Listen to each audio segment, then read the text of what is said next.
unrelated donor transplants, the donor in India or the donor in Europe, and the coordination thereof. Those are the allogeneic transplants.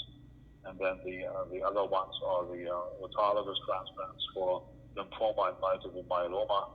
And so this has been relatively rapidly established to the degree that now our transplant program is developing so fast that I recruited 3 new physicians experienced with transplant and hematologic malignancies just now the last few weeks to join the program in July 1st to support and continue allow us to provide the care that we need for the numbers of transplant and treatments with CAR T cells and so forth coming up. So that's one thing. Now, the other one, what is unique? Yeah, the 2 things that are relatively unique. Number one, for the autologous transplants, before COVID, we started doing them as an outpatient, which Sylvester doesn't do. They admit everybody for 2 or 3 weeks to inpatient care. COVID changed, of course, so we had to do it as an inpatient because you cannot have them come back in and out every day with the risk of getting COVID. But before that, and as soon as it's over, we will continue to offer autologous transplants as an outpatient. That's normal here. Now, for the donor-derived transplants or the allogeneic transplants, as you know, we wrote about it or talked about it a few times, we manipulate the graft by removing or by purifying, selecting the stem cells from the product of the donor, and with that we remove the T cells from the product, which are the ones that induce the complications known as graft versus host disease following transplant. And we don't see the graft versus host disease to the extent with this form of transplant.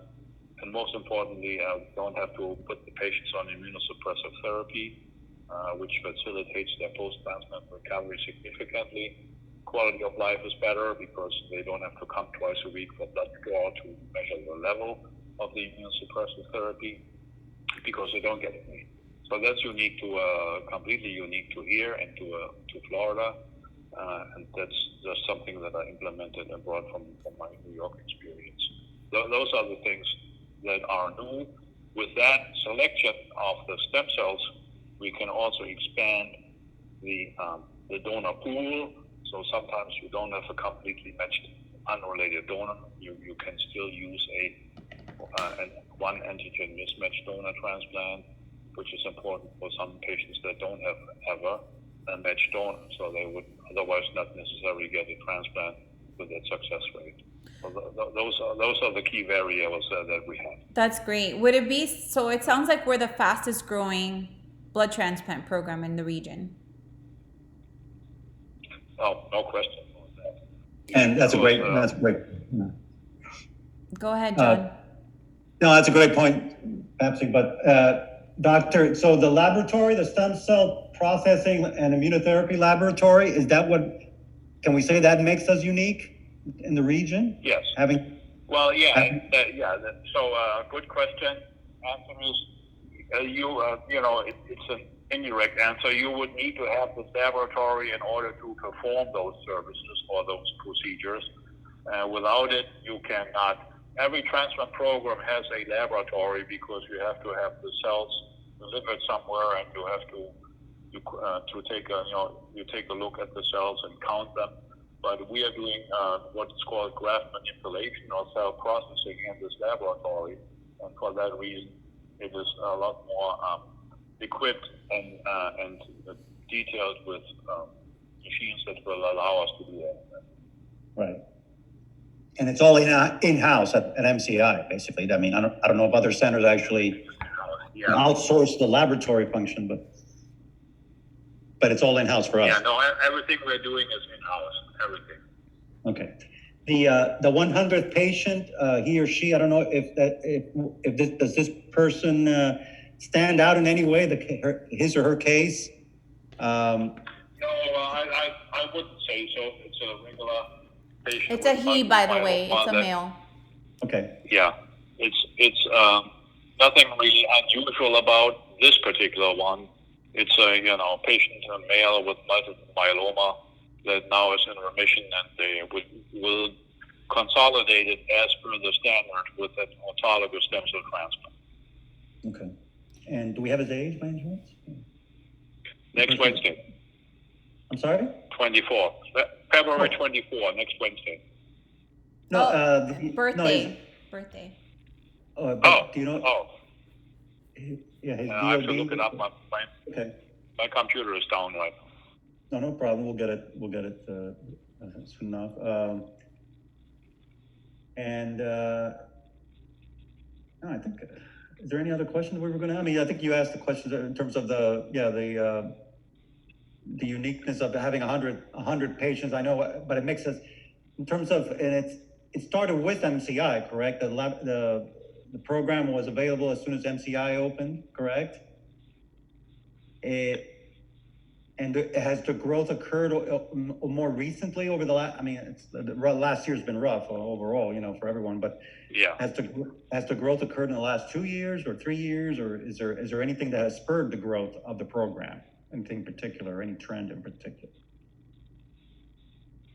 I had a few skips. I didn't hear the whole question. Did you ask whether or not there's anything unusual about the program? Yeah, well, yeah, and if anything has spurred the growth in the program, the number of patients that are in the program, is there anything in particular that has spurred the growth, fueled the growth of this program over the last couple of years? Any trends in what you're seeing in terms of patients or and Dr. Koehne, before you answer that, to clarify, John, I think Dr. Koehne said that the BMT program has only been around for a year and a half. Is that correct, Dr. Koehne? Yeah, exactly. So it's super new, and so it did not start with MCI. So MCI is 4 years old.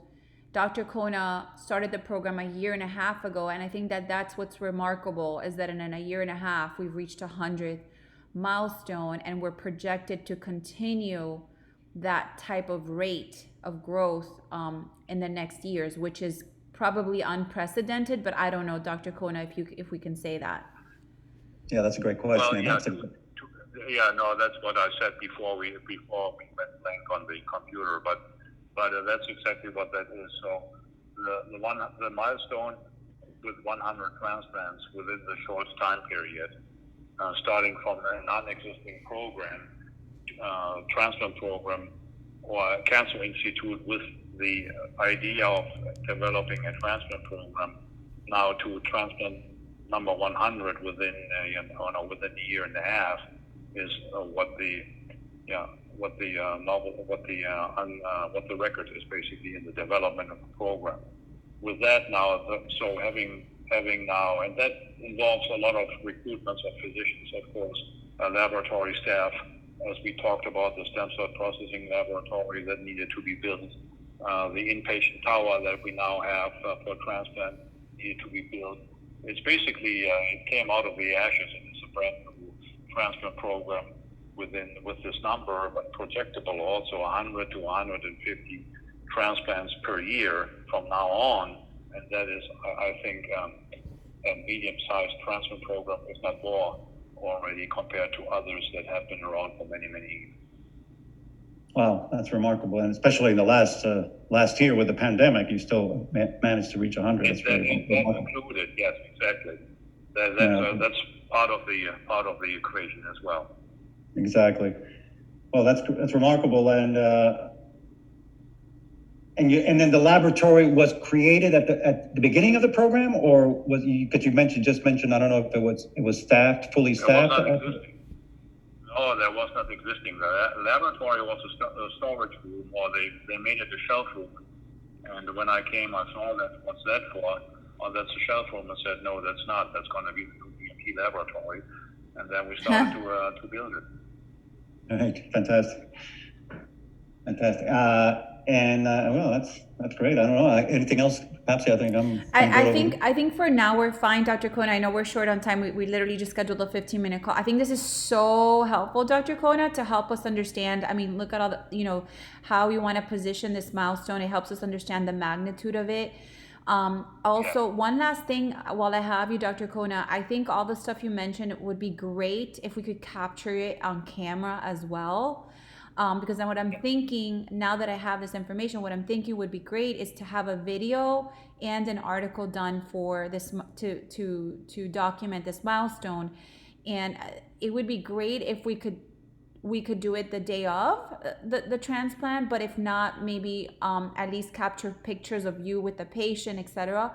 The only problem is, and I just sent an email, and it looks like my email and your email crossed, is that we only have the videographer we have that would be great for this is available from 7 a.m. to noon, unfortunately. Is there any way that we can kind of make this happen in the morning so that we can capture a picture with you and the patient and get some photos of you and the team, etc.?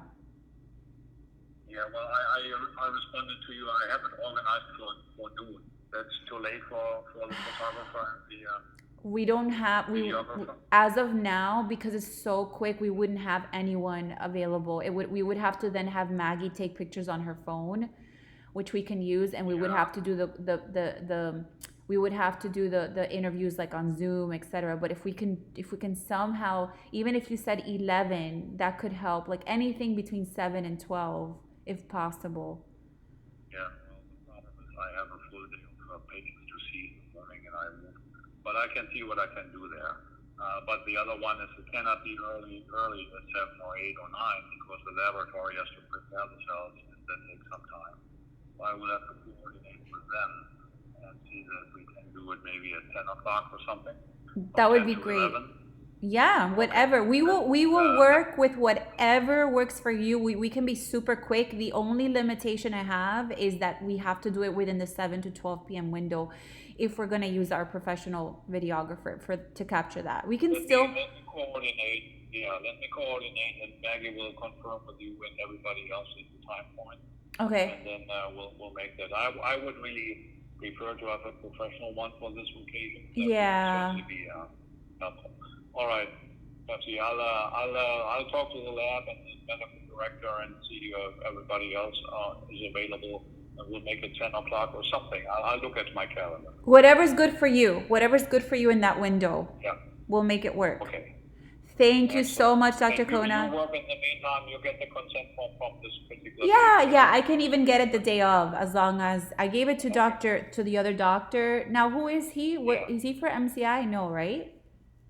No, yeah. One of my physicians that are part of the transplant. Oh, okay, perfect. Okay, great. Well, I don't want to take up any more of your time. I know you're super busy, so we'll connect again on Monday. Have a great weekend, Dr. Koehne, and congratulations. And I hope we're able to make it work, because I'd love to like I said, I'd love to meet you there in person. We'll make it work one way or the other. Okay. Thank you, doctor. Congratulations. All right, you too, both of you. Thank you. Bye-bye. Bye. Here, bye-bye. John. Yes. Sorry, I've noticed, I don't know if you can see me on camera, but I'm like all like weird because I'm talking to him, but anyway. We made it work somehow. We made it work somehow. So obviously this is great. And I actually recorded it too.